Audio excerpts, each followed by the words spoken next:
নমঃ শিবায়, welcome back. আজকে যেটা দেখবো কে আপনার পার্টনার আপনার জন্য কি ফিল করছেন, কি অনুভব করছেন, এন্ড ওনার মাথায় আপনাদের যে রিলেশনশিপটা সেটা নিয়ে কি থটস চলছে, কি চিন্তা ভাবনা চলছে সেটা দেখবো। এটা জেনারেল কালেকটিভ, সব সাইন, সব জুডিয়াক সাইন, সব জেন্ডারের মানুষের জন্য একটা টাইমলেস এন্ড শর্ট রিডিং। আর আপনারা যদি আমার সাথে পার্সোনাল রিডিং সেশন বুক করতে চান, স্ক্রিনের উপরে আমার হোয়াটসঅ্যাপ নাম্বার আছে, নাম্বারে আপনাদের কল করলে কল রিসিভ করা হবে না, ঠিক আছে? আর যেহেতু আমি হিন্দি রিডিং প্রোভাইড করি, তাই আপনি যদি বাংলার রিডিং চান তো সেটাও আপনাকে মেনশন করতে হবে যে বাংলা রিডিং চান, ঠিক আছে? আর হোয়াটসঅ্যাপে মেসেজ করেই রিডিং বুক করতে হবে, ঠিক আছে? তো দেখে নিই আপনার পার্টনার আপনাকে কি কি ফিল করছেন। হর হর মহাদেব।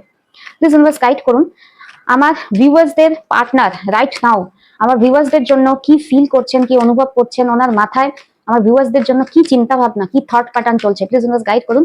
ওম নমঃ শিবায়, ওম নমঃ শিবায়, ওম নমঃ শিবায়, হর হর মহাদেব। চারটা কার্ড পিক করব।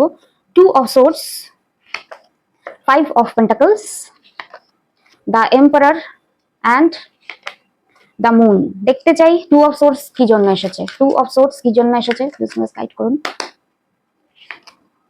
ওকে, এখানে কোথাও না কোথাও দেখতে পাচ্ছি আপনাদের দুজনের মধ্যে কেউ না কেউ একজন মুভ অন করেছেন, ঠিক আছে? তো মুভ অন করার পরে ডিসিশনটা ঠিক হয়েছে কি হয়নি, এই ডিসিশনটা নিয়ে আপনার পার্টনার খুশি তো না। ডেফিনেটলি মুন এনার্জি ডিনোট করে ইনি খুব খুব আপনার থেকে দূর হয়ে না, অথবা মুভ অন আগার এটা ওনারই ডিসিশন ছিল, তো মুন এনার্জি ডিনোট করে ইনি খুব দুঃখে আছেন, মিস করছেন। তো এই যে মুভ অনের ডিসিশনটা সেটা আদৌ ঠিক হয়েছে কিনা, এখন নিজেরই ডিসিশন নিয়ে এই মানুষটা এখন কনফিউজড, ঠিক আছে? আর এখানে দেখতে পাচ্ছি আপনার থেকে মুভ অন করার পরে, ডিট্যাচমেন্ট করার পরে এই মানুষটা এখন লাইফে আগার অনেক মানুষেরা অনেক ভিড় ছিল যাদেরকে নিয়ে একটা টাইমে প্রায়োরিটি দিয়ে আপনার থেকে মুভ অন করেছেন, সেই সব মানুষ কোথাও না কোথাও একে একলা করে দিয়েছেন। এই মানুষটা এখন লাইফে বলতে পারে একটা লস্ট, একলা, একদম একলা এনার্জি। আর এর কোনো না কোনো মানি রিলেটেড, ফাইন্যান্স রিলেটেড কোনো না কোনো সমস্যা আছে, একে হেল্প করার মানুষ কেউ নেই, এই অনেক একলা হয়ে গেছে।